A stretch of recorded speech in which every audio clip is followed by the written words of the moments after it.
From Terror to Hope. One girl's incredible story of survival and healing in the wake of September 11th. The morning of September 11th, 2001 dawned cool and bright in New York City, a welcome relief after the steamy summer rain the day before. Like most of the 8 million people who lived in the city, 12-year-old Helena Hovitz was getting ready for the day. An only child, Helena lived in a tall apartment building at the southern end of Manhattan. She brushed her hair one last time and dashed out the door. Outside, Helena and her friend Nadine wove their way through the hustle and bustle of downtown Manhattan to their middle school. Around them, the city vibrated with life. Men and women in perfectly pressed suits emerged from the subways, clutching their coffee cups and newspapers. Police officers directed traffic. The sound of construction and honking taxis formed a familiar cacophony. To many New Yorkers, the city felt like the center of the world, a place of opportunity, business, culture, and diversity. Step into any subway car and you could find yourself sandwiched between a millionaire banker, a tattooed teenager speaking French, and a photojournalist from South Africa. Perhaps nothing symbolized the power and possibilities of New York City more than the pair of buildings that rose up from the World Trade Center at the southern tip of Manhattan, the Twin Towers. At 110 stories, the two silver skyscrapers were the tallest in New York and could be seen for miles around. Helena passed under their shadows each day on her way to school.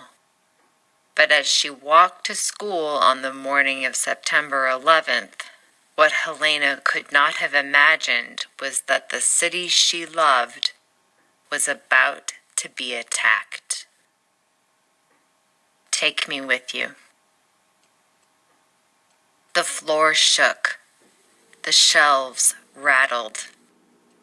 It was 8:46 a.m., and Helena was sitting in first period science. The students looked at each other in surprise. What was that strange noise? Helena darted to the window, trying to see what was going on.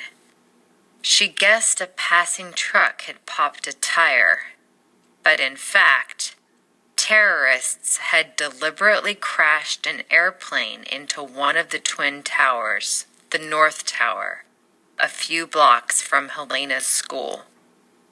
Then the sirens began. Helena's teacher stepped out for a moment.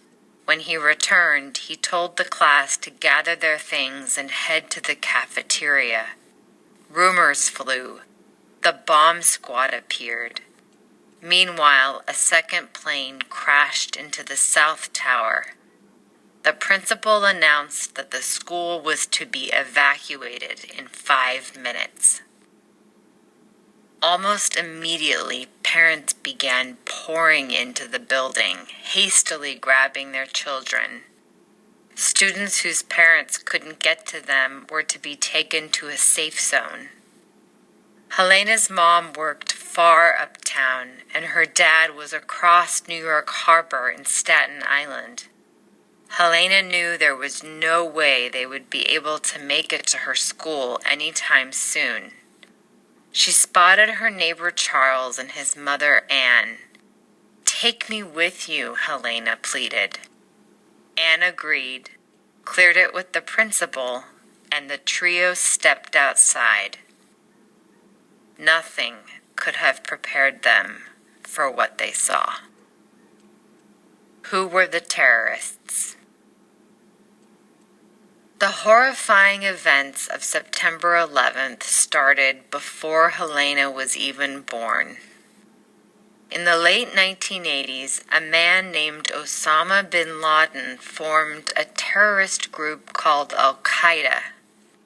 During the 1990s, Al-Qaeda operated mainly in the countries of Sudan, Afghanistan, and Pakistan.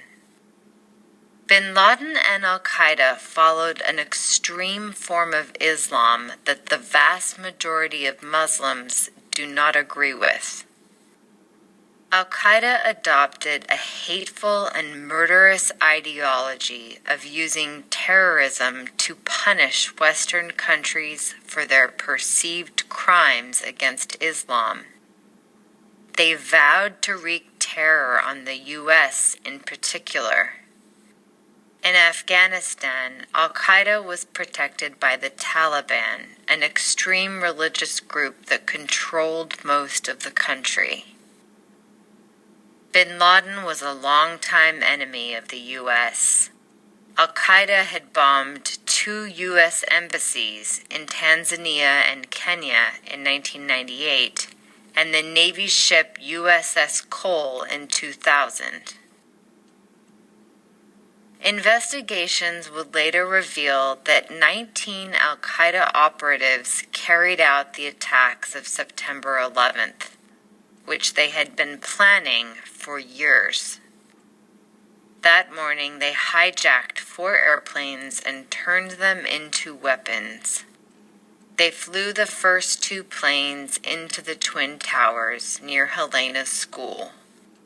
An hour later, they crashed the 3rd plane into the Pentagon, the headquarters of the U.S. military near Washington, D.C.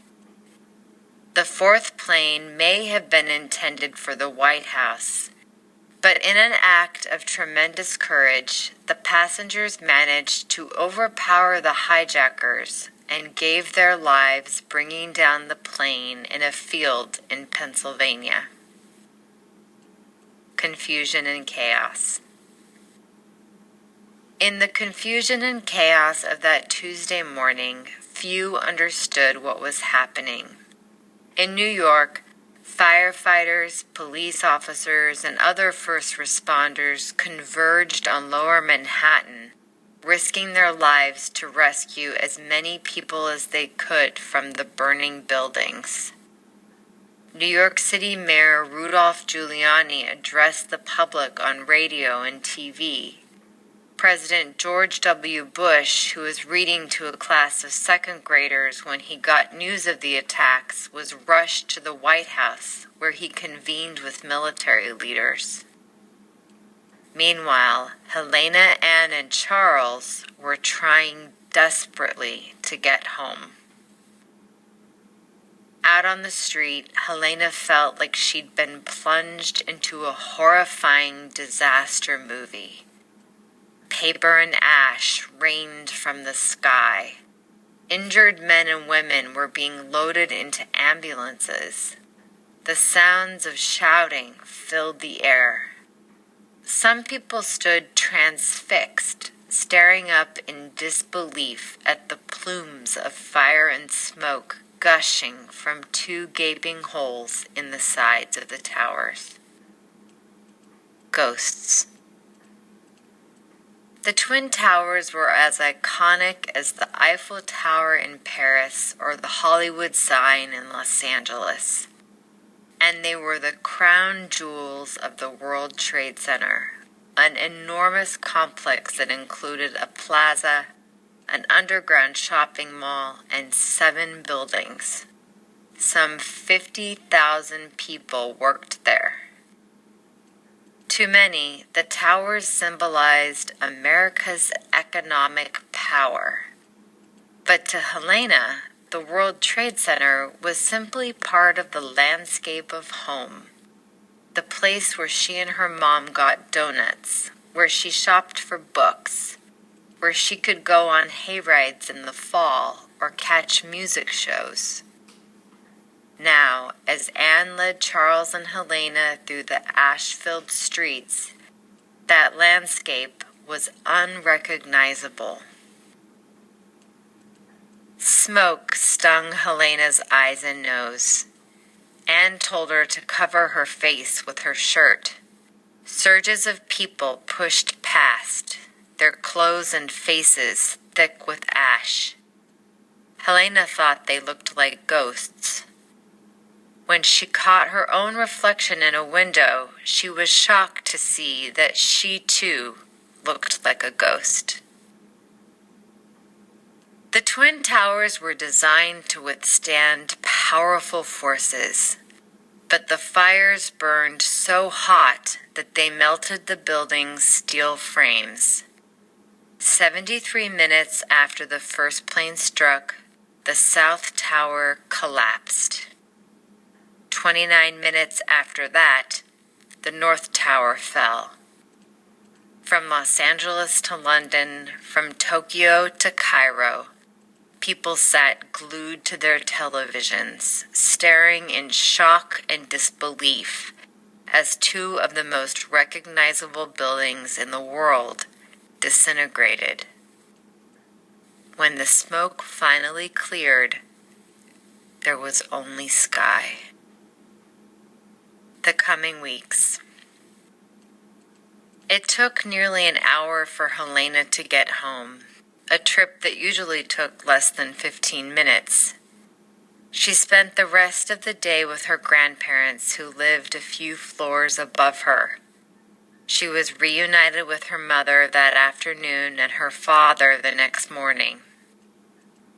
Similar stories unfolded throughout the city as friends and family rushed to find one another. But not every story had a fortunate ending. In the coming days, there was an outpouring of grief for the nearly 3,000 people who lost their lives in the attacks. Newspapers and magazines told stories of heroism, of firefighters who charged into the burning buildings to save others, and of office workers who carried their injured colleagues down smoke-filled stairwells. The wreckage of the building stood 17 stories high and would smolder for months, blanketing lower Manhattan in a toxic haze. New Yorkers tried to get back to normal, but for many living near the World Trade Center, including Helena, this was impossible. Many were without power for days after the attacks. Some stayed in shelters. The residents in Helena's building stayed put. Her father took on the job of checking on elderly neighbors, delivering food, water, and medications, and acting as a liaison with local authorities. The war begins. As the country was reeling, President Bush mobilized the U.S. military. An international hunt for Osama bin Laden began. It would take nearly 10 years to find him. He was killed in 2011 when U.S. forces raided the compound in Pakistan where he was hiding. There was an outpouring of support and sympathy for the U.S. from many countries, and leaders around the world rallied behind America. On October 7, 2001, U.S. forces began bombing and raiding Afghanistan, where al-Qaeda was believed to be hiding. The Taliban were quickly ousted from power. This was the beginning of a bloody conflict that continues to this day. The events of September 11, 2001 profoundly shaped the world we now live in. In the U.S., new laws and procedures were put in place to protect against future attacks. Airport security was overhauled. President Bush created a new agency called the Department of Homeland Security. Perhaps most important, the attacks shook our sense of safety and changed the way we go about our lives.